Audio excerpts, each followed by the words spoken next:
Dan sekarang mari kita lihat dalam surat Roma pasal yang pertama. Lihat pada ayat yang ke-18 sampai dengan ayat yang ke-20 dari Roma pasal yang pertama. Surat Roma pasal yang pertama, lihat mulai ayat yang ke-18 sampai dengan ayat yang ke-20. Alkitab berkata, sebab murka Allah nyata dari surga atas segala kefasikan dan kelaliman manusia yang menindas kebenaran dengan kelaliman. Karena apa yang dapat mereka ketahui tentang Allah nyata bagi mereka, sebab Allah telah menyatakannya kepada mereka. Sebab apa yang tidak nampak daripadanya, yaitu kekuatannya yang kekal dan keilahiannya, dapat nampak kepada pikiran daripada karyanya sejak dunia diciptakan, sehingga mereka tidak dapat berdalih. Dengan kata lain, sebenarnya sekalipun orang tidak percaya kepada Tuhan, rupanya Allah berbicara kepada manusia dengan segala cara dan segala hal yang Allah bisa pakai dan manfaatkan. Dia akan pakai dan manfaatkan untuk berbicara kepada manusia. Seringkali kita berpikir bahwa Allah hanya berkomunikasi kepada manusia lewat khotbah, pemberitaan firman dan sebagainya. Saya berkata ya, sebagian besar apa yang dia komunikasikan terutama kepada umatnya, dia sampaikan lewat firman-Nya. Tapi Allah juga menyadari bahwa tidak semua orang itu percaya akan kebenaran firman Tuhan. Saya pernah ceritakan kepada saudara, bahkan orang-orang yang belajar mendalami tentang Tuhan, ilmu tentang Tuhan, itu sendiri sebagian daripada mereka tidak percaya bahwa Alkitab adalah firman Tuhan. Dan kalau ada orang yang percaya Alkitab firman Tuhan, buat mereka itu barang yang aneh. Nah, Anda bisa bayangkan orang kerjanya ngajar di sekolah Alkitab, mendalami ilmu tentang Tuhan, tapi message yang disampaikan berkata Alkitab ini bukan firman Tuhan. Dia dapat makannya dari orang-orang yang mau belajar. Seharusnya diajari bahwa inilah Tuhan itu. Ternyata dia makan dari hasil bayaran sekolah dari siswanya, yang diajarkan yang sebaliknya. Dan dia bisa begitu bangga berkata, kalau saudara sampai tidak murtad itu sudah luar biasa. Dengan kata lain, goalnya membuat orang yang mendengar jadi murtad. Saudara bisa bayangkan itu kenyataan yang terjadi pada hari-hari ini. Tidak semuanya seperti itu, tapi cukup banyak, saudara. Oke? Nah, Allah mengerti, Tuhan aware sekali, Allah menyadari sekali bahwa ternyata tidak semua manusia itu mempercayai apa yang Alkitab ini katakan. Itulah sebabnya Paulus dalam hikmat dan pewahyuan Roh Allah berkata, manusia sebenarnya tidak bisa berdalih. Karena dari hasil ciptaan Tuhan saja, manusia sebenarnya sudah bisa menangkap akan berita yang dia mau sampaikan. Nanti kita akan belajar beberapa berita Tuhan yang dia sampaikan pada akhir-akhir ini, yang akan membuktikan kepada kita bahwa Allah berbicara lewat berbagai macam hal, terutama juga kepada orang kafir, orang ateis yang tidak percaya kepadanya. Dia sampaikan message yang sangat jelas, sehingga satu kali orang tidak bisa berdalih dengan berkata, aku tidak pernah tahu bahwa engkau itu ada. Nah, saudara sekalian, saya berdoa supaya kita yang sudah percaya, saya asumsikan begitu, percaya bahwa Allah itu ada, hari ini akan dibawa Allah bergerak lebih jauh lagi. Bukan hanya percaya bahwa Allah itu ada, tapi percaya bahwa keselamatan itu hanya bisa didapat lewat Kristus Yesus. Dan seharusnya kita memberikan diri kita untuk kemudian kita percaya dan menyerahkan hidup kita kepada Tuhan Yesus. Nah, hari ini saya ingin teruskan apa yang sudah kita pelajari dari sejak minggu yang lalu. Dan sekali lagi saya berdoa sungguh-sungguh supaya Allah membuka akan mata rohani kita. Mari sekarang kita lihat dalam kitab Kejadian pasal yang ke-12, ayat yang pertama. Kejadian pasal 12, perhatikan pada ayat yang pertama. Kejadian pasal 12 ayat yang pertama sampai dengan ayat yang ketiga. Berfirmanlah Tuhan kepada Abram, pergilah dari negerimu dan dari sanak saudaramu dan dari rumah bapamu ini ke negeri yang akan kutunjukkan kepadamu. Aku akan membuat engkau menjadi bangsa yang besar dan memberkati engkau serta membuat namamu masyhur. Dan engkau akan menjadi berkat. Aku akan memberkati orang-orang yang memberkati engkau dan mengutuk orang-orang yang mengutuk engkau. Dan olehmu semua kaum di muka bumi akan mendapat apa, saudara? Berkat. Nah, Allah berkata, aku akan jadikan engkau suatu bangsa yang besar. Ternyata ukuran besar itu tidak semata-mata jumlahnya besar. Kalau Anda lihat orang Yahudi sekarang, itu di Israel hanya beberapa juta orang saja yang tinggal di sana. Jumlah mereka secara jumlah terlalu kecil untuk dikatakan sebagai bangsa yang besar. Namun hari ini, kalau Tuhan izinkan nanti malam kita akan tunjukkan bahwa yang namanya orang Yahudi ini menguasai begitu banyak, bahkan sebagian besar perputaran keuangan dunia ini di tangan mereka. Dan kalau kita memperhatikan berbagai macam penemuan yang begitu hebat, itu ada dan diberikan lewat orang Yahudi. Nah, sampai hari ini kita sendiri mengatakan bahwa apa yang Allah firmankan kepada Abraham itu menjadi kenyataan. Berapa juta orang Kristen yang kita punya pada hari ini, dan setiap saat mereka membaca Alkitab, yang mereka lihat ada cerita tentang kehidupan orang-orang Yahudi sekian ribu tahun yang lalu. Nama mereka begitu populer dan begitu banyak orang yang memakai nama mereka sebagai tambahan atau nama iman mereka, nama baptis mereka. Dan ada banyak hal yang kita bisa buktikan akan kebesaran daripada apa yang Tuhan sudah pernah janjikan kepada Abraham dan keturunannya. Nah, yang menarik dari semuanya ini adalah bahwa kita bisa membuktikan bangsa ini benar-benar bangsa atau umat pilihan Allah. Segala sesuatu yang mereka alami ternyata bukan asal kebetulan begitu saja, tapi berkaitan. Nah, minggu lalu sudah kita bicarakan apa yang berkait-kaitan antara satu peristiwa dengan peristiwa yang lain, dan semuanya membuktikan bahwa Allah bekerja dengan perencanaan yang sangat akurat, terutama kalau menyangkut akan bangsa ini. Bahkan kita semua diyakinkan sebenarnya bahwa tolak ukur dari apa yang terjadi di seluruh dunia ini ada pada bangsa yang jumlahnya tidak terlalu besar ini. Nah, kita bisa berkata, well, sekarang kitalah orang-orang Yahudi rohani. Itu betul juga, Alkitab juga mengajar demikian. Tapi kalau kita mau jujur melihat bahwa tidak mungkin dunia ini, kondisi dunia seperti apapun, dipisahkan dengan keberadaan orang-orang yang namanya Yahudi ini. Kalau Anda ke Yerusalem, saudara akan melihat suatu pemandangan yang aneh sekali sebenarnya. Dan buat saya terutama bagi orang-orang yang baru pertama kali menjejakkan kakinya di Israel, saudara akan punya pengalaman batin atau jiwa yang sama. Beberapa tahun lalu ketika kami pertama kali ke Israel, ada hal yang aneh yang sebetulnya dirasakan oleh perasaan. Kami rombongan kira-kira 50 orang, dan semua dari kami sebagian besar menurut saya merasakan akan perasaan yang aneh waktu bis yang kami tumpangi itu masuk kota Yerusalem. Kami mendarat di Ben Gurion di Tel Aviv cukup larut, kira-kira mungkin jam 7, jam 8 malam. Dan kami harus lewati akan beberapa mil lagi sebelum kami masuk ke kota Yerusalem.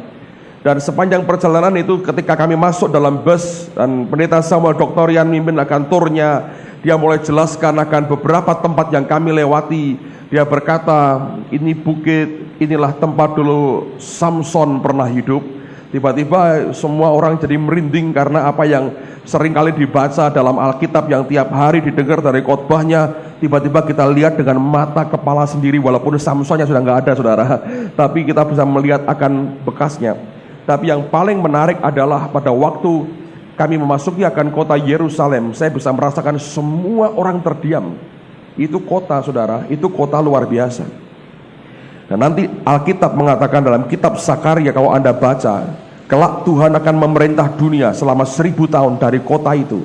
Nah, Alkitab berkata dengan begitu gamblang, maka semua bangsa akan berkumpul di sana menyembah kepada Tuhan. Jadi kalau Anda belum berkesempatan ke Israel sebelum Tuhan datang, nanti kalau Anda tetap pegang pada imanmu, satu kali akan dibawa Tuhan ke sana. Dalam kerajaan 1000 tahun tidak bayar fiskal, tidak usah naik pesawat, ngirit saudara. Bawa hati saja. Amen saudara. Mau yang gratisan kan, saudara senang yang gratis, semua orang yang gratis tidak usah bayar, tidak usah bayar fiskal, tidak usah nabung, tidak usah teriak-teriak, tidak usah ribut dengan keluarga, hanya urusan mau ke Israel. Tapi kalau Anda mau begitu, Anda pelihara imanmu, satu kali engkau akan dibawa ke Yerusalem baru. Amen saudara. Lama baru boleh juga saudara, tapi yang penting yang baru. Dan ke Israel tidak berarti Anda pasti masuk surga, saya beritahu. Banyak orang jahat di sana. Tapi waktu kami masuk ke kota itu sesuatu yang lain sekali, beda sekali. Kita merasakan sesuatu. Apakah Bapak merasakan hadirat Tuhan? Bukan itu yang saya maksudkan.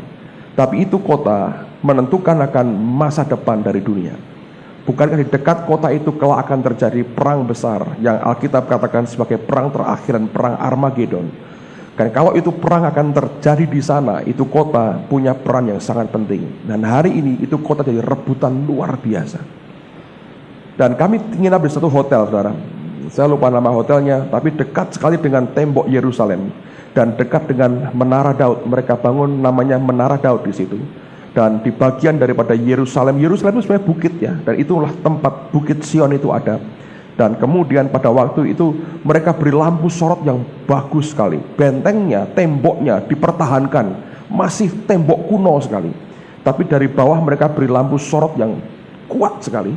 Dan dari jendela tempat kamar kami bermalam, saya bisa lihat dengan jelas akan tembok kota itu. Dan setiap malam, setiap kali saya pulang dari keliling-keliling putar-putar, saya masuk ke kamar, yang tidak pernah saya lewatkan adalah saya berdiri di depan jendela itu dan saya melihat akan tembok Yerusalem. Dan yang paling mengesankan adalah waktu kami semua berdiri di atas, dan pada waktu kita melihat akan tembok itu, lihat akan gerbang daripada Yerusalem, dan satu gerbang diantaranya hari ini tertutup, dan Alkitab mengatakan satu kali Mesias itu raja di atas segala raja akan memasuki akan gerbang itu. Dan kami semua diajak nyanyi tentang oh Yerusalem kota mulia. Saya bisa bayangin. Tapi kalau Anda lihat akan kenyataan hidupnya, saya tidak terlalu suka lihat akan kota itu hari ini saudara. Joroknya luar biasa, kotor sekali di dalamnya. Anda akan lihat orang dengan senjata otomatis tentara Israel tiap malam di situ, dan bunyi sirene, bunyi ambulans, bunyi mobil tentara keliling terus. Anda akan lihat seperti orang perang. Anda akan lihat orang laki perempuan Yahudi pacaran pakai M16 saudara. Jalan-jalan pakai M16, pakai jeans, pakai t-shirt, pacaran pakai M16. Rupanya hanya di daerah Yerusalem dan sekitarnya itu orang Yahudi boleh, dan sebenarnya di seluruh Israel orang Yahudi boleh punya senjata api. Boleh. Kalau ada orang di luar Yahudi punya senjata api, Anda akan ditumpas langsung. Tapi orang Yahudi diizinkan bawa senjata. Dan mereka bawa M16. Itu pemandangan biasa. Anda lihat ini kalau buat mainan gimana ini senjata kayak begini. M16 cangklong untuk pacaran. Saya pernah lihat ada bis isinya anak-anak sekolah. Mereka lagi acara di luar sekolah, anak-anak masih kecil. Gurunya ngawal mereka. Itu ya M16 semua sudah ini dibawa. Karena tentara, mereka semua tentara. Mereka semua tentara. Saya nggak tahu ya hidup kayak begitu enaknya kayak apa. Mereka sudah mulai nggak tahan juga hidup kayak begitu. Jalan mau ringan-ringan bawa M16 sekian kilo kan berat saudara. Dan Anda kalau sudah bawa alat pembunuh itu saudara, naluri membunuh. Dari matanya Anda tahu ada sesuatu yang sungguh-sungguh tidak mereka sukai sebenarnya. Kami lagi makan di rumah makan, di restoran, di hotel pagi-pagi, masuk 5-6 orang ikut makan. Bawanya senjata begitu semua. Saudara bisa bayangkan makan di depan Anda itu orang bawa senjata begitu. Kalau mereka guyonan gitu lalu idik-idikan pakai M16 gimana? Ya kalau nggak ada pelurunya, menurut saya itu diisi penuh. Dan itu pemandangan yang setiap hari dilihat di Yerusalem. Kalau Anda ke Tiberias, Anda akan lega sekali. Nggak kelihatan kayak begitu. Itu total tempat wisata. Tapi Yerusalem itu ada daya kekuatan tarik yang luar biasa. Di situ darah tertumpah begitu banyak. Di situ orang korbankan nyawa begitu banyak. Tahun 67 waktu Israel ambil kota itu, ada begitu banyak anak muda Yahudi yang harus mati. Itu perang lawan Yordan, itu perang dari rumah ke rumah, pembersihan musuh dari rumah ke rumah, korban begitu banyak. Dan itu merupakan tempat yang sungguh-sungguh menurut saya akan mereka pertahankan mati-matian. Tapi satu kali mereka akan menyesali karena mereka menolak akan Mesias yang sebenarnya. Amen, saudara. Moshe Dayan ketika dia memimpin pasukannya merebut kembali akan kota Yerusalem tahun 67. Pada waktu pertama kali dia berhasil masuk kota itu, apa yang dia buat, saudara? Dia bersama dengan ribuan tentara yang menyertai dia doa di tembok ratapan. Dan sampai hari ini orang masih berdoa di tembok ratapan. Mereka meratap, mereka minta supaya bait Allahnya boleh berdiri lagi. Tapi saya yakin mereka juga sadar yang mereka minta artinya penumpahan darah besar-besaran. Karena bait Allah berdiri akan menyingkirkan masjid yang ada di dalamnya, dalam kompleks itu. Orang-orang menemukan sekarang mungkin dibongkar, tidak mau dibongkar nggak masalah. Menurut saya Yahudi tidak mau ada bangunan lain dalam kompleks itu. Kalau mereka bangun, mereka mau bongkar semua. Dan mereka sadar yang mereka doakan sebetulnya, kalau itu digenapi secara manusia, adalah penumpahan darah. Saya berkata pada saudara, lihat negara itu menarik sekali. Karena saudara akan lihat akan hari depan dunia di depan saudara. Dan sampai hari ini masih merupakan pusat ketegangan. Setiap hari Anda boleh lihat televisi, baca di koran, Anda akan lihat statement-statement yang keluar dari mereka. Amen, saudara. Kadang-kadang kita tersinggung juga nih. Kita orang Indonesia kan, bangsa kita besar, 200 juta. Kita ke Amerika gitu ya, baca koran, kok nggak ada satu pun berita soal Indonesia. Oh ada, terakhir penculikan, apa demo itu ada. Dulunya nggak ada. Tersinggung juga, saudara. 200 juta kalah hanya dengan beberapa juta orang. Tapi firman Tuhan berkata, aku jadikan kamu bangsa yang besar. Amen, saudara. Bangsa. Sekarang tidak usah tersinggung.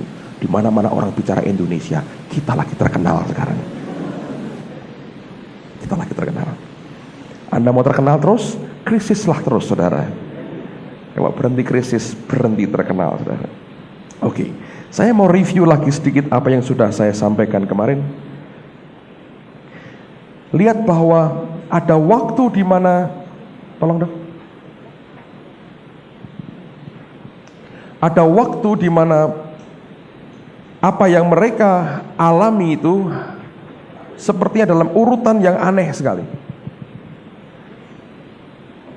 Saya sampaikan minggu yang lalu, dalam kitab Bilangan, ketika 12 pengintai itu kembali dari tanah Kanaan, melaporkan hasil pengintaian mereka kepada Musa, 10 orang memberitakan berita negatif.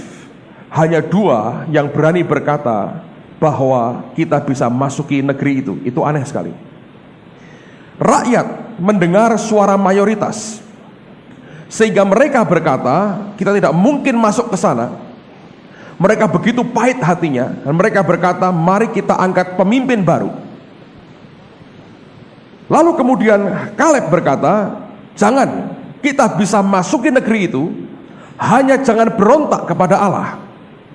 Mereka tidak mau dengarkan perkataan Yosua dan Kaleb. Mereka mau melempari mereka dengan batu. Nah akibatnya Alkitab berkata, kemuliaan Allah dinyatakan di tengah-tengah mereka. Dan Tuhan murka sekali. Dan dia berkata, aku mau hapuskan mereka semuanya. Musa bersyafaat bagi bangsanya. Dia masih bela akan umat yang berontak itu. Dia bela mati-matian. Lalu kemudian Allah berkata, semua orang yang sudah 10 kali mencobai aku. Kalau Anda perhatikan, 10 kali mencobai itu kenyataannya adalah orang-orang yang ngomel, menggerutu. Nah kira-kira 6 diantaranya itu menggerutu soal makan minum. Lalu kira-kira ada 3 diantaranya menggerutu soal kepemimpinan Musa. 1 diantaranya itu hal yang lain lagi. Sebagian besar omelannya omelan makan minum. Nah Anda harus hati-hati soal ini. Rupanya hari ini nular juga. Banyak orang Kristen ngomelnya dengan Tuhan soal makan dan minum. Urusan perut, urusan duit selalu membuat orang jadi ngomel. Allah berkata itu artinya mencobai Tuhan. Yang ketiga lainnya adalah mereka berontak kepada pemimpinnya. Itu juga Alkitab berkata mencobai Tuhan. Yang Tuhan berkata 10 kali sudah mencobai aku, tidak bisa masuk Kanaan. Saya katakan minggu lalu, Anda bertanya, Pak, saya sudah nggak tahu lagi berapa kali sudah saya ngomel. Saya beritahu sudah 9 kali, saudara. Sekali lagi habis. Jadi berhenti ngomel. Amen, saudara. Saya beritahu Anda sudah 9 kali. Kok tahu Pak? Yang ngerti pokoknya 9 kali. Sekali lagi habis saudara. 10 kali ngomel habis kata Tuhan. Nah rupanya itu menimbulkan pemberontakan dari mereka. Allah murka sekali. Peristiwa itu tertulis sebagai peristiwa yang terjadi pada tanggal 9 Aviv atau sekitar bulan Juli atau Agustus. Penanggalan Yahudi berbeda dengan penanggalan Masehi kita. Nah, tanggal 9 itu ternyata sejak hari itu sepanjang sekian abad terakhir ini merupakan hari yang sangat mengerikan bagi orang Yahudi. Nah, dalam sejarah orang Yahudi, tanggal itu berkali-kali merupakan tanggal di mana mereka mengalami bencana demi bencana. Sebagai contoh, yang pertama, Nebukadnezar menghancurkan kota Yerusalem, menghancurkan akan bait Allah yang pertama, mengambil semua harta benda dalam bait Allah. Terjadi pada tahun 586 sebelum Masehi. Itu merupakan bencana besar karena bait Allah yang mereka bangun, mereka pikir tidak mungkin dihancurkan, tapi ternyata Nebukadnezar menghancurkan mereka tahun 586 sebelum Masehi. Yang kedua, Titus tahun 70 Masehi, jenderal Roma yang kelak jadi kaisar Romawi juga, menghancurkan Yerusalem. Yosefus menuliskan cerita itu dengan menarik sekali. Saya pernah sampaikan minggu yang lalu juga, bagaimana bait Allah dibakar dan semua logam mulianya meleleh, meresap sampai ke celah-celah batu yang ada. Hari berikutnya tentara Roma mencungkili batu-batu itu, sehingga orang ingat perkataan Yesus, tidak akan dibiarkan satu batu tinggal terletak di atas batu yang lain. Begitu akurat dia bicara soal batu, begitu akurat dia bicara soal benda mati. Saya yakin Tuhan akan juga sangat akurat berbicara tentang kita, batu hidup, dan adalah anak-anaknya sendiri. Amen saudara. Yang ketiga, sebetulnya sebelum tahun itu, tahun 135 Masehi, ada pemberontakan oleh orang bernama Bar Kokhba. Orang ini dulunya diyakini sebagai Mesias. Kenapa? Karena seorang rabi yang terkenal berkata, ini adalah Mesias. Dia buktikan inilah Mesias. Dia memimpin pemberontakan yang cukup besar di seluruh Israel. Tapi tentaranya dihancurkan Roma pada tanggal 9 Aviv tahun 135 Masehi. Dan itu menghancurkan seluruh pemberontakan dari Bar Kokhba ini. Nah kalau Anda perhatikan itu berkaitan, setiap zaman terjadi penghancuran, dan itu selalu terjadi pada tanggal 9 bulan Aviv, kalender Yahudi. Yang berikutnya tahun 1290, Inggris dalam zaman Raja Charles kesekian pertama kalau nggak salah, itu memerintahkan disingkirkannya seluruh orang Yahudi dari tanah Inggris. Ini merupakan pembantaian, pengusiran, penganiayaan besar, dan itu dimulai tepat tanggal 9 bulan Aviv yang sama. Lalu kemudian beberapa saat kemudian Spanyol melakukan yang sama. Tahun 1492 mereka melakukan akan pengusiran dan aniaya yang sama kepada orang-orang Yahudi, dilakukan tepat pada tanggal dan bulan yang sama. Tanggal dan bulan di mana mereka berontak kepada Allah, tanggal dan bulan yang sama mereka mengalami akan aniaya yang mengerikan sekali. Nah, sebelumnya sebenarnya pada Perang Dunia yang pertama tahun 1914 ternyata itu dideklarasikan perang tanggal yang sama. Dan waktu perang itu dimulai, Rusia segera menindas orang-orang Yahudi. Terjadi aniaya besar terhadap bangsa Yahudi. Dan kemudian pada Perang Dunia Kedua tahun 1942, Jerman membuka kamar gas pertama di Treblinka, Polandia pada tanggal 9 Aviv 1942. Dan sampai hari ini dikenang sebagai sesuatu yang dikatakan sebagai Holocaust, suatu pembantaian yang mengerikan sekali yang dialami oleh bangsa Yahudi. Yang anehnya kalau kita perhatikan, kenapa pada tanggal dan bulan yang sama? Mengapa selalu berkaitan seperti itu? Tapi kalau kita melihat lebih jauh, kita berkata, itu sebenarnya merupakan peringatan dan warning bagi mereka. Dan kalau kita membaca perjanjian lama, itu bukan barang yang aneh sebenarnya. Berkali-kali mereka harus dididik dengan cara seperti itu, karena Tuhan berkata mereka bangsa yang tegar tengkuknya. Tapi apakah dengan semua penderitaan itu membuat mereka percaya kepada Yesus? Sebagian besar dari mereka sampai hari ini mereka belum percaya kepada Tuhan Yesus. Tapi ini poin saya hari ini. Selalu setiap kali kita melihat akan apa yang dialami oleh Israel, ada paralel yang jelas sekali antara yang rohani dengan yang jasmani. Nah, sekarang saya ingin tunjukkan satu paralel lagi yang saya yakin akan memberkati kita.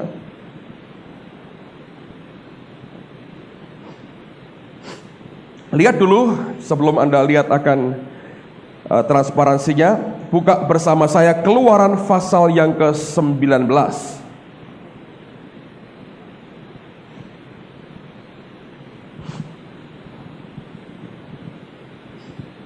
Keluaran 19 ayat 14 mulai. Lalu turunlah Musa dari gunung mendapatkan bangsa itu. Disuruhnyalah bangsa itu menguduskan diri, dan mereka pun mencuci pakaiannya. Maka kata Musa kepada bangsa itu, bersiaplah menjelang hari yang ketiga, dan janganlah kamu bersetubuh dengan perempuan. Dan terjadilah pada hari ketiga, pada waktu terbit fajar, ada guruh dan kilat dan awan padat di atas gunung, dan bunyi sangkakala yang sangat keras, sehingga gemetarlah seluruh bangsa yang ada di perkemahan. Lalu Musa membawa bangsa itu keluar dari perkemahan untuk menjumpai Allah, dan berdirilah mereka pada kaki gunung. Gunung Sinai ditutupi seluruhnya dengan asap, karena Tuhan turun ke atasnya dalam api. Asapnya membubung seperti asap dari dapur, dan seluruh gunung itu gemetar sangat. Bunyi sangkakala kian lama kian keras. Berbicaralah Musa, lalu Allah menjawabnya dalam guruh. Lalu turunlah Tuhan ke atas gunung Sinai, ke atas puncak gunung itu. Maka Tuhan memanggil Musa ke puncak gunung itu, dan naiklah Musa ke atas. Kemudian Tuhan berfirman kepada Musa, turunlah, peringatkanlah kepada bangsa itu, supaya mereka jangan menembus mendapatkan Tuhan hendak melihat-lihat. Sebab tentulah banyak dari mereka akan binasa. Juga para imam yang datang mendekat kepada Tuhan haruslah menguduskan dirinya, supaya Tuhan jangan melanda mereka. Lalu berkatalah Musa kepada Tuhan, tidak akan mungkin bangsa itu mendaki ke gunung Sinai ini, sebab engkau sendiri telah memperingatkan kepada kami demikian. Pasanglah batas keliling gunung itu, dan nyatakanlah itu kudus. Lalu Tuhan berfirman kepadanya, pergilah, turunlah, kemudian naiklah pula engkau beserta Harun. Tetapi para imam dan rakyat tidak boleh menembus untuk mendaki menghadap Tuhan, supaya mereka jangan dilandanya. Lalu turunlah Musa mendapatkan bangsa itu, dan menyatakan hal itu kepada mereka. Lalu Allah mengucapkan segala firman ini, pasal 20 ayat pertama. Akulah Tuhan Allahmu yang membawa engkau keluar dari tanah Mesir, dari tempat perbudakan. Janganlah ada padamu Allah lain di hadapanku. Janganlah membuat bagimu patung yang menyerupai apapun yang ada di langit di atas, dan seterusnya dan seterusnya. Ini soal apa, saudara? 10 perintah Allah. Amen. Kalau Anda baca seterusnya, Anda akan tahu itu merupakan 10 perintah Allah. Menurut Almanak Yahudi, tanggal di mana Taurat itu diucapkan Tuhan dan diberikan kepada orang Israel terjadi pada tanggal 6 bulan Sivan. Bulan Sivan itu adalah bulan sekitar Mei atau bulan Juni. Ingat, itu karena sistem kalendernya berbeda. Mereka hanya kenal 1 bulan 30 hari, semuanya 30 hari. Kita kenal 31, 30, 28, 29. Mereka hanya 30, 30, 30, 30. Jadi tanggal 6 bulan Sivan sekitar bulan Mei atau bulan Juni, itu pertama kali sebenarnya Taurat diberikan. Nah, mereka peringati dengan baik sekali karena mereka sadar inilah hari di mana Taurat, firman Allah, diberikan kepada mereka. Ternyata pada waktu pesta Pentakosta atau Shavuot dalam bahasa mereka, Di mana ketika itu di Kisah Rasul pasal 2 terjadi pencurahan Roh Allah, maka tanggal yang sama terjadi pencurahan Roh Kudus di loteng Yerusalem dalam Kisah Rasul pasal yang kedua. Dalam kitab Keluaran, Alkitab berkata firman Allah diberikan tanggal itu sekian ribu tahun kemudian. Pada waktu para murid berkumpul di loteng Yerusalem, hari Pentakosta, Roh Allahnya diberi. Nah, Israel merdeka tanggal 14 Mei 1948. Ketika di trace back, diputar balik ke belakang, menurut Almanak Yahudi, tanggal itu sebenarnya adalah tanggal 6 bulan Sivan, saudara. Apakah ini semuanya kebetulan? Siapa yang bisa mengatur Tuhan kapan Roh Kudus harus diberikan? Nggak ada. Alkitab berkata, siapa yang bisa menasehati Roh Allah sendiri? Oh, banyak. Kita mencoba menasehati Roh Kudus, kan saudara? Roh Kudus sebaiknya begini. Roh Kudus berkata, karepmu, gitu kan? Tapi dia jalan sendiri, saudara. Sebab dia Allah. Untuk apa dengerin kita? Tapi lihat, Alkitab berkata Taurat diberikan tanggal bulan itu. Sekian ribu tahun kemudian, Tuhan itu tidak lupa tanggal dan bulannya loh, saudara. Kalendernya surga itu uploaded setiap saat. Dia tahu kapan Roh Kudusnya harus diberi. Orang berkata, kenapa kebetulan? Saya tidak yakin kebetulan. Sekian ribu tahun kemudian, waktu Israel merdeka, itu perdebatannya rame di PBB sebetulnya, saudara. Sampai setelah itu bergulat begitu rupa, lalu 14 Mei itulah mereka katakan, ya, ini hari Israel merdeka. Disahkan di PBB, negara Israel hari ini ada persis tanggal 6 bulan Sivan, saudara. Dan itu semua kalau kita perhatikan, makanya setiap kali kita melihat firman Tuhan, melihat orang Israel, kita melihat sesuatu yang beda di tengah-tengah mereka. Saya berani berkata begini, saudara. Sepertinya Tuhan mau berkata, kalau Anda terima firman, Anda terima Roh Tuhan, dua ini dijadikan satu, suatu bangsa umat pilihan Allah akan lahir dari firman dan dari kuasa Rohnya. Amen, saudara. Dua ini harus jalan sama-sama. Anda ngerti firman, tok di otak, kenyataannya nol. Ya, Anda bisa debat dengan semua orang betapa hebatnya engkau ngerti firman. Yang penting menurut saya bukan betapa hebatnya engkau tahu, tapi seberapa jauh kau kenal dengan yang kau ketahui itu. Banyak orang cuma tahu tentang Tuhan, tapi tidak kenal dia sama sekali. Nyatanya hidupnya dalam keadaan kalah. Buah hidupnya tidak kelihatan, dan tidak ada sesuatu yang mereka bisa berkata, ini buah hidupku. Anda mau orang dengar pendapat saudara? Simple. Biarkan mereka lihat buah hidup kita. Orang akan datang dan berkata, ada sesuatu dari hidupmu. Kalau cuma knowledge, saudara, ada banyak orang lebih pintar dari kita. Amen. Tapi ini yang Tuhan mau berkata sebetulnya. Anda terima firman, Anda terima Roh Kudusnya, dan dua-duanya kuat di dalam saudara. Buahnya akan terlihat. Engkau akan lihat kemuliaan Allah di dalamnya. Dan ini sesuatu yang sangat penting dalam kehidupan kita. Aneh sekali kalau Anda perhatikan dari saat Taurat diberikan, hari yang sama Pentakosta, Roh Kudus diberikan. Dan hari yang sama sekian ribu tahun kemudian, waktu Israel merdeka, tepat diberikan tanggal 6 bulan Sivan. Tidak berlebihan menurut saya. Orang hari ini mempelajari soal Israel habis-habisan. Minggu lalu saya sudah sampaikan tentang barcode dan Hebrew code. Orang lihat dari ayat-ayat dalam Taurat lagi, apa yang sebetulnya tersembunyi di balik semuanya itu. Ternyata bukan hanya akan hari ini, orang bicara juga tentang Yesus Kristus ribuan tahun sebelum Yesus lahir ke dunia untuk yang pertama kali. Kalau Anda perhatikan ini hal yang kita mesti lihat lagi. Yang berikutnya, yang ketiga, sekarang saya mau tunjukkan satu berita Tuhan. Menarik sekali kalau Anda bisa melihat ini. Sekarang saya mau tunjukkan satu hal. Mari kita buka firman dulu, Matius pasal yang kedua.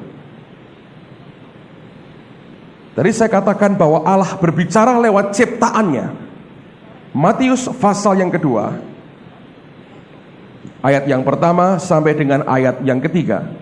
Matius pasal yang kedua, ayat yang pertama sampai dengan ayat yang ketiga. Sesudah Yesus dilahirkan di Bethlehem di tanah Yudea pada zaman Raja Herodes, datanglah orang-orang Majus dari timur ke Yerusalem dan bertanya-tanya, di manakah dia, raja orang Yahudi yang baru dilahirkan itu? Kami telah melihat bintangnya di timur dan kami datang untuk menyembah dia. Ketika Raja Herodes mendengar hal itu, terkejutlah ia beserta seluruh Yerusalem. Nah, begini baik-baik saudara. Ini banyak orang yang ngerti ini dalam cerita Natal ya. Kalau Natalan itu orang berperan macam-macam. Ada jadi gembala, ditandani agak dekil sedikit saudara ya. Kasih coreng-coreng gembala, baunya mungkin bau kotoran binatang gitu ya. Yang paling enak jadi orang Majus, kasih topi bagus gitu ya, kasih wah jubahnya bagus, datang jalan dengan gagah, nyembah rajanya, ngasih kotak isinya apa? Emas, kemenyan dan mur. Walaupun dibuka kosong tapi pura-puranya gitu, memberi itu paling enak sekali. Nah, saya beritahu begini saudara, kenapa sampai Yerusalem seluruhnya geger? Banyak orang tidak mengerti sebetulnya orang Majus itu siapa. Kalau Anda mau tahu, di dunia timur pada waktu itu, kelompok orang Majus itu seperti yang pernah diduduki posisinya oleh Daniel, Sadrach, Mesach, dan Abednego di Babel, saudara. Mereka itu adalah penasehat topnya raja. Mereka orang yang dikenal mampu melihat yang ke depan, dan mereka mempelajari perbintangan. Sekarang kan banyak toh, bulan ini Taurus gitu ya.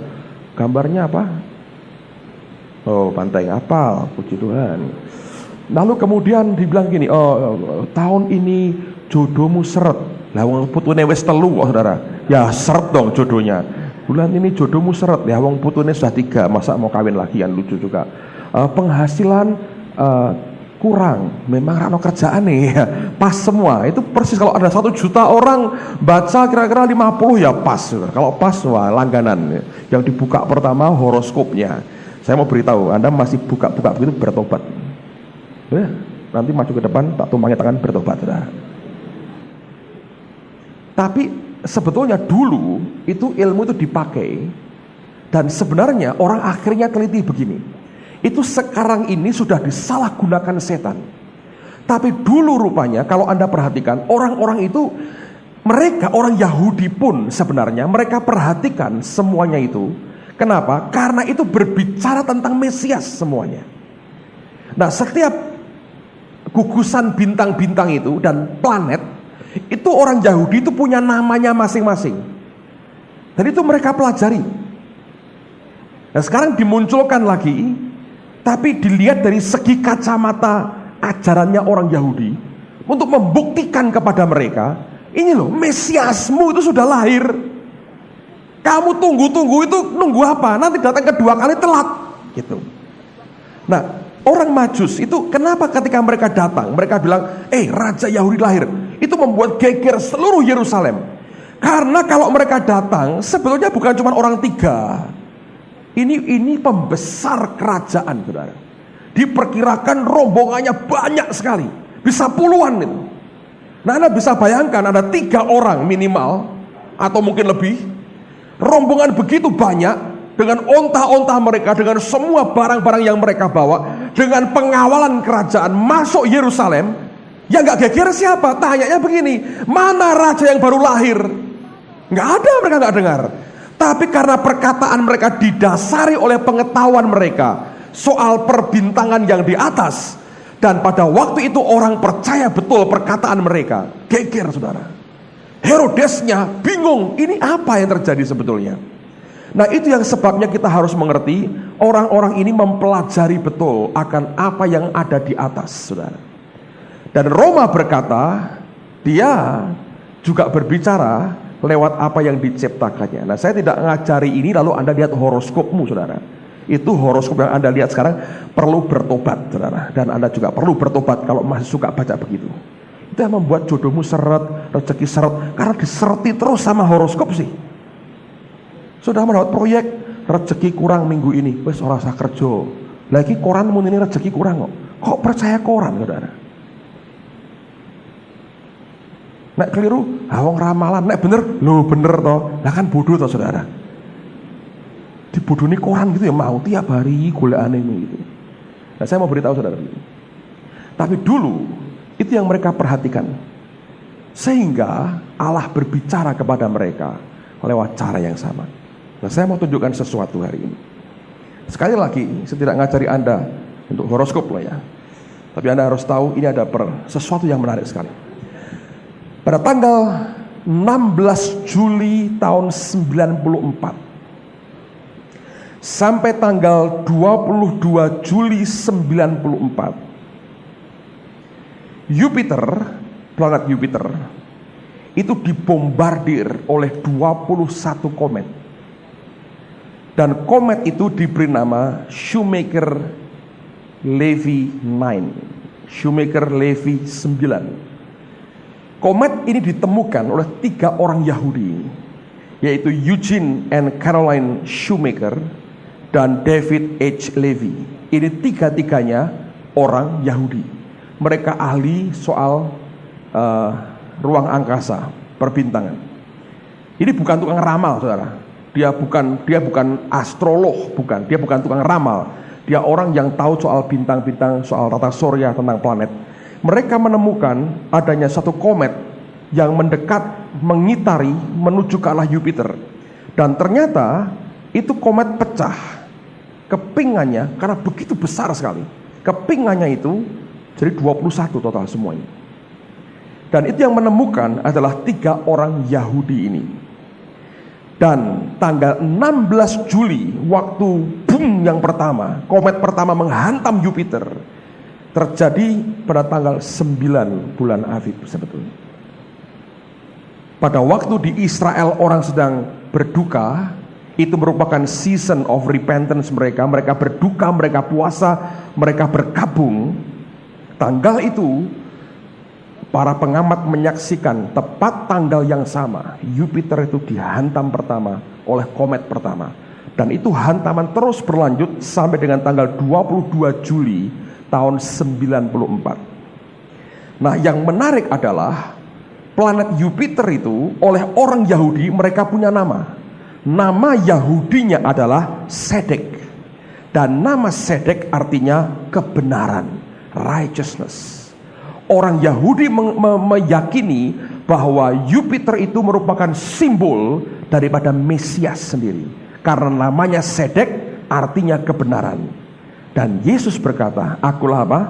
Jalan. Yang kedua apa? Kebenaran dan hidup. Mereka sebetulnya, itulah sebabnya para orang-orang Messianic Jews, mereka percaya kalau sampai 3 orang Yahudi menemukan akan berita besar itu, fakta semacam itu, apakah itu merupakan kebetulan atau apakah Tuhan sedang berbicara kepada mereka bahwa satu saat pada awal atau ketika akan masuk abad yang ke-21 mereka akan menyaksikan kebenaran itu yang mereka tikam sendiri, mereka hantam sendiri. Nah, sekarang lihat Sakarya pasal 12, Saudara. Saya ingin tunjukkan ini kepada Anda. Sakarya pasal yang ke-12. Sakarya pasal 12 ayat 10 sampai dengan ayat yang ke-14. Kalau Anda perhatikan judulnya ratapan atas dia yang tertikam. Siapa dia yang tertikam, Saudara? Yesus. Aku akan mencurahkan roh pengasihan dan roh permohonan atas keluarga Daud dan atas penduduk Yerusalem. Dan mereka akan memandang kepada dia yang telah mereka tikam dan akan meratapi dia seperti orang meratapi anak tunggal, dan akan menangisi dia dengan pedih seperti orang menangisi anak sulung. Memang dia anak tunggal dan dia anak sulung dari Bapa yang di sorga. Memang Yesus ditikam ya. Pada waktu dia mati, seorang tentara Roma menikam dia. lalu sampai keluar air dari lambungnya, membuktikan darahnya sudah habis diberikan buat kita. Pada waktu itu ratapan di Yerusalem akan sama besarnya dengan ratapan atas Hadad Rimon di lembah Megido. Negeri itu akan meratap, setiap kaum keluarga tersendiri, kaum keluarga keturunan Daud tersendiri dan istri mereka tersendiri, kaum keluarga keturunan Natan tersendiri dan istri mereka tersendiri, kaum keluarga keturunan Lewi tersendiri dan istri mereka tersendiri, kaum keluarga Simei tersendiri dan istri mereka tersendiri, juga segala kaum keluarga yang masih tinggal, setiap kaum keluarga tersendiri dan istri mereka tersendiri.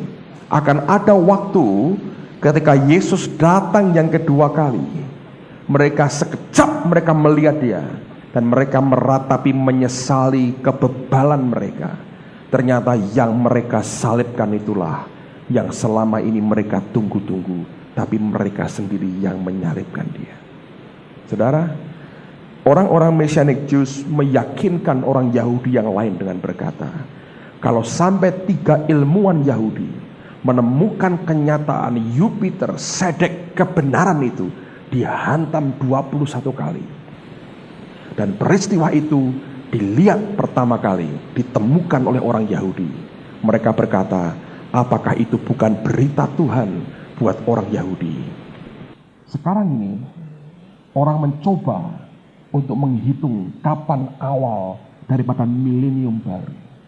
Dan itu diperkirakan ada 2 pandangan. Orang debat ramai, saudara.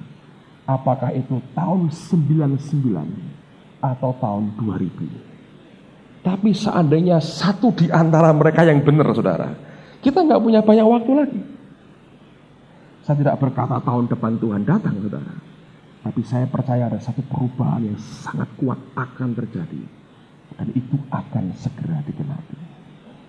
Ini berita, saudara. Lihat, itulah sebabnya Alkitab berkata akan muncul tanda-tanda di langit. Lukas pasal 21. Lukas pasal 21. Ayat yang ke-11. Dikatakan, dan akan terjadi gempa bumi yang dahsyat, dan di berbagai tempat akan ada penyakit sampar dan kelaparan, dan akan terjadi juga hal-hal yang mengejutkan dan tanda-tanda yang dahsyat. Dari mana? Langit. Waktu orang melihat ke atas, mereka melihat akan tanda-tanda itu. Minggu lalu saya sampaikan bulan Paskah, hari Paskah dan Tabernakel Yahudi tahun 96. Mereka menyaksikan bulan dalam warna darah.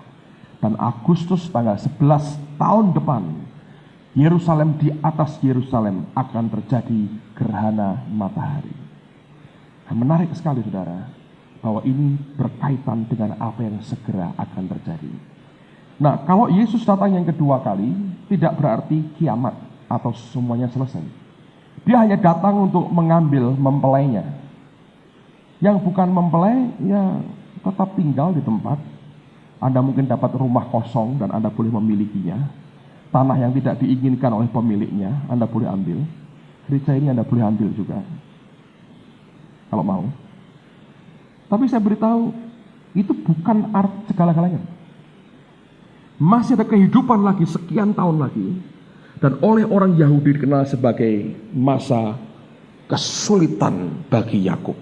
Orang Kristen mengatakan sebagai aniaya besar. Orang Yahudi berkata akan tiba waktu 7 tahun kesulitan bagi Yakub. Sebenarnya para rabi ribuan tahun lalu sudah ngerti, saudara. Kalau dipelajari itu buku-buku Yahudi, mereka sudah mengajarkan bahwa sebetulnya akan tiba waktunya keturunan Yakub akan mengalami kesulitan selama 7 tahun. Dan mereka katakan sebagai 7 tahun kesulitan Yakub. Kalau Anda compare dengan Alkitab, Anda akan mengerti itu yang Alkitab kita ajarkan sebagai masa kesulitan besar. Dan saya berdoa supaya ini memberikan akan warning buat kita sekalian. Nah, sekarang apakah benar bahwa pengangkatan itu ada? Nah, sekarang mari kita lihat pada Matius pasal 23. Matius pasal yang ke-23.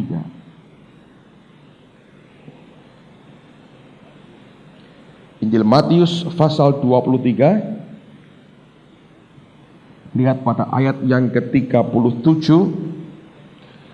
dan teruskan sampai 39, terus Matius 24 ayat pertama dan kedua.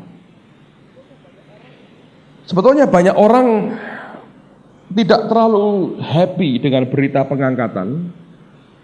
Sebagian merasa bahwa ini hanya keinginan orang untuk melarikan diri.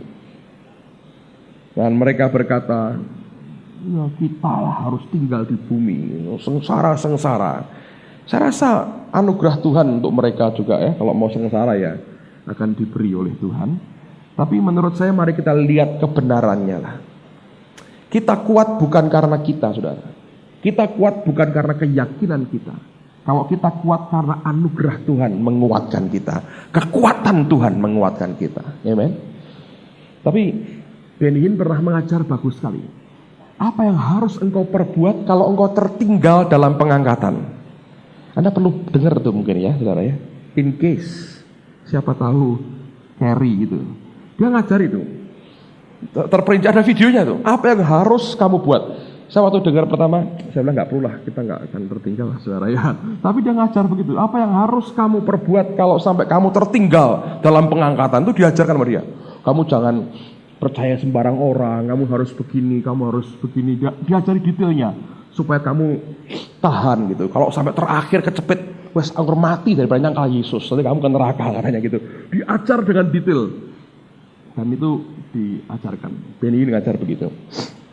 Saya perlu ngajar? Nggak perlu, saudara ya, nggak perlu. Lebih baik saya siapkan saudara untuk mengalami apapun yang Tuhan berikan dalam jatah kita masing-masing. Siapa yang sebetulnya dalam hatimu yang paling dalam, engkau berkata kepada Tuhan, kalau boleh aku ingin menderita untuk engkau.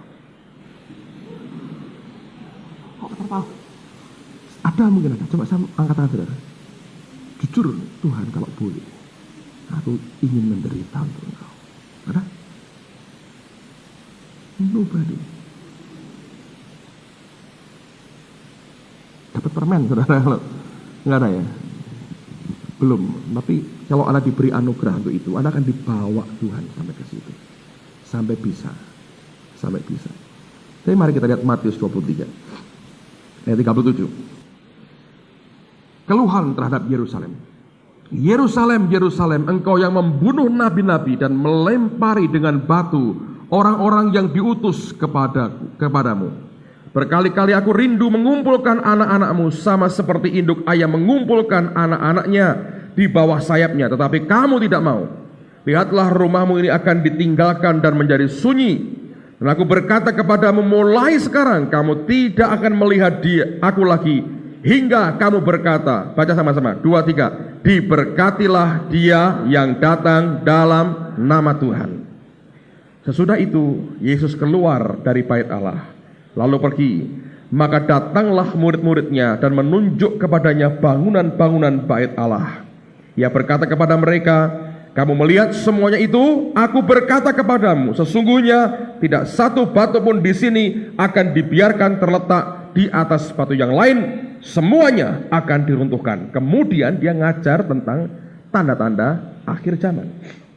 Nah, apa maksudnya ketika dia berkata, mulai sekarang kamu tidak akan melihat aku lagi, sehingga kamu berkata, diberkatilah dia yang datang dalam nama Tuhan.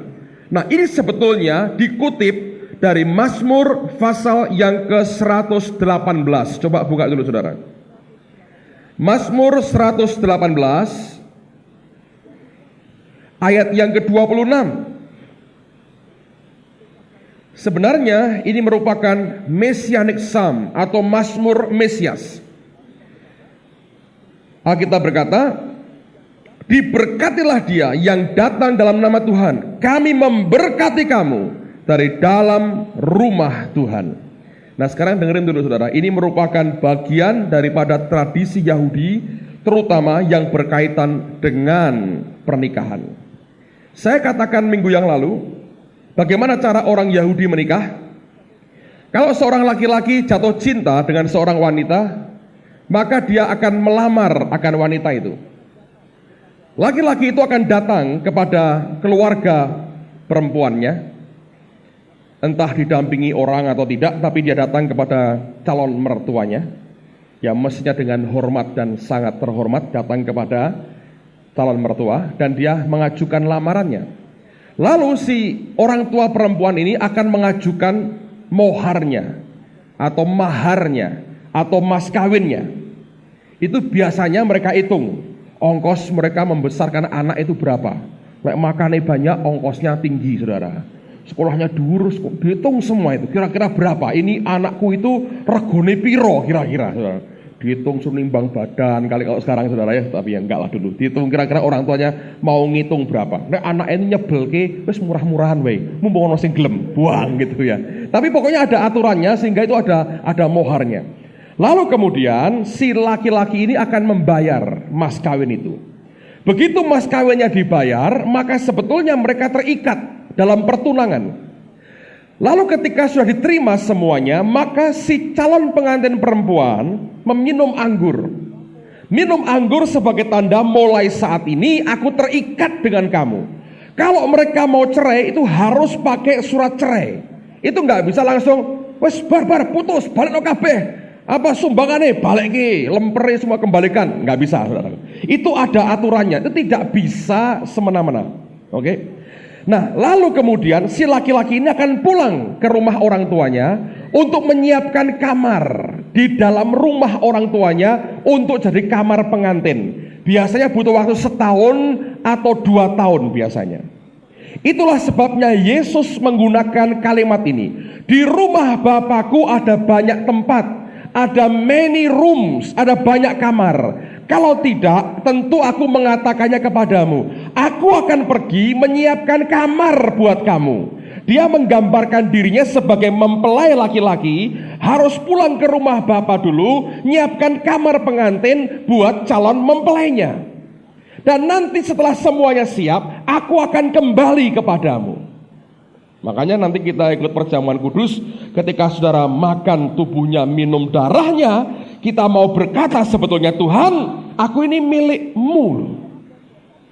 Sebetulnya kalau ada setan godain saudara berkata, Tuhan, aku sudah dibayar loh. Mas kawinku itu apa? Nyawanya Tuhan sendiri. 2000 tahun lalu dia mati buat kita, dia berikan seluruh hidupnya bagi kita, dia bayar lunas hidup kita. Sejak hari itu kita terikat dengan dia. Waktu kita minum darahnya, kita minum anggur itu, kita berkata, aku terikat, dipertunangkan dengan Kristus Yesus. Jadi kalau setan ngerusoi saudara, jangan main mata sama setan, saudara. Kalau Anda main mata sama dunia, Anda itu istri tidak setia. Ngerti? Istri tidak setia bisa dipecat. Bahaya. Kira-kira nek dia datang dijemput tak istri gak setia? Wes wis setan gitu kira-kira, saudara. Hati-hati, makanya jangan sok main mata pirak-pirik dunia surga, saudara. Mesti bertobat yang begituan. Oke? Jadi ketika dia minum itu dia terikat sebetulnya. Nah, ketika si laki-laki ini pulang ke tempat bapaknya ini, nah ini tradisinya Yahudi bagus. Ini tradisi bahkan sebelum Yesus lahir. Itulah sebabnya dia kutip ayat-ayat ini. Untuk orang Yahudi mereka tahu persis apa yang Tuhan maksudkan. Nah kita karena background kita bukan Yahudi, atau ada Yahudi saya nggak tahu di sini. Kalau kita bukan Yahudi, oleh karena itulah maka kita perlu ngerti backgroundnya sedikit. Nah waktu si laki-laki ini pulang ke rumah bapaknya dan kamarnya sudah siap, ditentukan, ya tanggal sekian minggu depan kawin. Nah sabat sebelum hari pernikahan itu ada upacara di sinagog. Pada waktu itu, kalau laki-laki ini calon mempelai ini masuk ke sinagog, ke rumah Allah itu, maka jemaat di sinagog itu akan berteriak, menyambut dia dengan teriakan apa? Diberkatilah dia yang datang dalam nama Tuhan. Mereka teriak itu untuk menyambut mempelai laki-laki di rumah Allah. Ngerti saudara? Nah pada waktu mereka sambut dengan teriakan itu dari Mazmur 118 ayat 26 tadi, maka kemudian mereka nyambut dengan teriakan yang sama, diberkatilah dia yang datang dalam nama Tuhan. Lalu mempelai laki-laki ini masuk ke sinagog. Lalu ada satu upacara namanya the calling up atau afruf. Itu pada waktu mempelai itu dipanggil naik ke atas dan diberikan Torah, firman Tuhan kepadanya. Dia diberi kehormatan membacakan Torah. Puncak dari the calling up adalah ketika Torah itu dibaca, mempelainya naik ke atas, dan ketika dia naik ke atas, itu merupakan the calling up, dipanggil ke atas. Itu merupakan upacara mereka. Lalu diberikan Taurat dan dibuka gulungannya. Puncak dari the calling up adalah ketika dia baca akan isi firman Tuhan itu. Lalu setelah dia baca, apa yang terjadi? Beberapa hari kemudian, bukan pada Sabat, beberapa hari kemudian, waktu saatnya tiba, dia datang ke tempat mempelai wanita, dan di depannya minimal ada 10 orang yang memegang akan trompet atau sangkakala, dan mereka akan berdiri, mereka tiupkan sangkakalanya, dan mempelai ini akan menyertai di belakangnya, menjemput akan mempelai wanita yang sudah dia bayar mas kawinnya, yang sudah minum anggur perjanjiannya, lalu dibawa dan masuk di kamar pengantin, dan mereka harus tinggal di kamar itu selama 7 hari lamanya. Itu pernikahan Yahudi. Nah, saudara sekalian, itu simbol. Saya percaya ada the calling up, panggilan untuk naik. Dan kemudian dia yang naik itu, dia akan bawa mempelainya masuk ke rumah, ke kamar yang disediakan 7 hari. Dan banyak orang menafsir itu masa 7 tahun di mana gereja disembunyikan, disingkirkan Tuhan di dalam kamarnya, ketika di bumi yang orang Yahudi katakan mengalami Yakub's trouble, kesulitan Yakub, yang Alkitab katakan kesulitan yang belum pernah terjadi sebelumnya. Nanti saya akan jelaskan lagi soal rapture, soal pengangkatan ini. Tapi saya mau beritahu saudara, itu sungguh-sungguh real, itu sungguh-sungguh ada. Orang boleh berkata tidak percaya, tapi Alkitab membuktikan sudah pernah terjadi. Henoh diangkat tidak saudara? Ingat, Henoh mengalami mati tidak? Tidak. Diangkat tidak? Diangkat. Apakah karena Henoh takut dengan dunia? Tidak.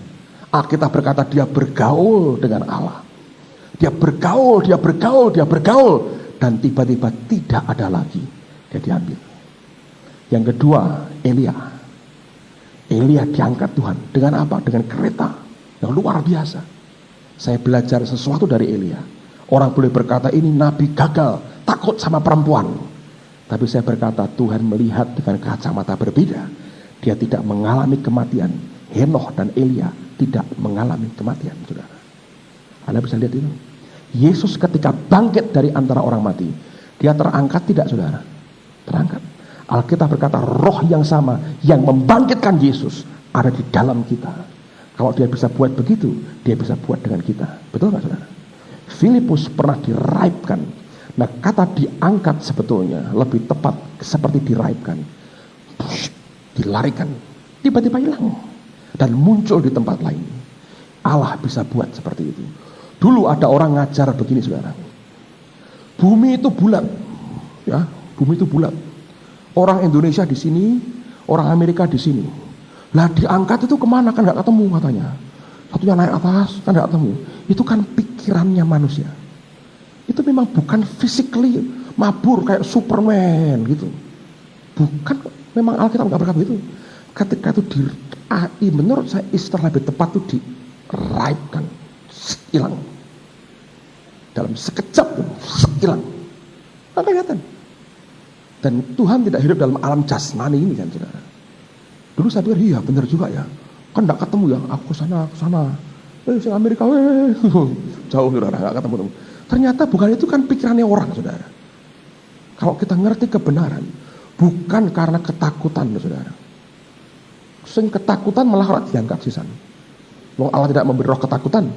Nah, roh siapa yang nongkrong dalam hidupmu, saudara? Ya kan? Tapi menurut saya, kalau dia mau angkat mempelainya, dia biar diangkat mempelainya dong. Kenapa keberatan, saudara? Siapa yang keberatan? Gak ada kan, saudara? Saya mau beritahu, itu terjadi.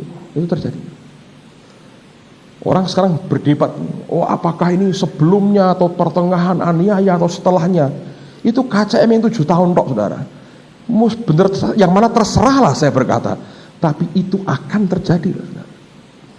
Yang penting buat kita sekarang, hidup dalam roh dong. Karena penampaan Tuhan di atas, bukan penampaan jasmani, saya yakin, penampaan roh. Ketika penampaan roh, hanya orang yang hidup dalam roh, dia akan lihat dia yang di atas. Saya katakan ke selalu, Paulus berkata begini, firman Tuhan adalah spiritual, tapi aku unspiritual, kata Paulus. Aku daging, dia tidak bisa masuki kehidupan firman itu. Dan itu hal yang sama berlaku buat kita. Saya percaya dia datang yang kedua kali, itu rohani sekali, dan tampak dalam kemuliaan rohaninya. Orang Yahudi akan diberi melihat dia yang tertikam. Mereka meratap, tapi mereka harus mengalami 7 tahun sengsara Yakub, istilah mereka. Jacob's trouble harus mereka alami. Dan itu akan membuat mereka bertobat dan berbalik kepada Allah. Nanti pada kebaktian sore saya akan ceritakan apa yang bakal terjadi dan apa yang akan dialami Yerusalem pada waktu Yesus memerintah 1000 tahun dalam kerajaannya di atas muka bumi ini. Amen. Yang penting pertanyaan hari ini adalah, apakah Anda siap kalau sewaktu-waktu Tuhanmu itu datang? Kalau belum, kenapa tidak berikan hidupmu kepada Yesus pada hari ini supaya engkau diselamatkan? Amen. Tutup Alkitab saudara, kita berdoa sama-sama.